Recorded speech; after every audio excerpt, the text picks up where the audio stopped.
This is how AAC blocks are produced. AAC blocks are made from sand, cement, lime, and aluminum powder. The raw materials are mixed and poured into molds. The mixture expands and forms a green cake.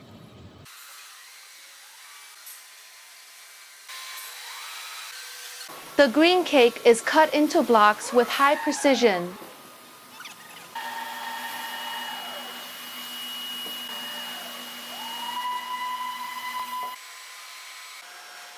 Then the blocks are steamed in autoclaves with high pressure and temperature. After steaming, strong and lightweight AAC blocks are ready.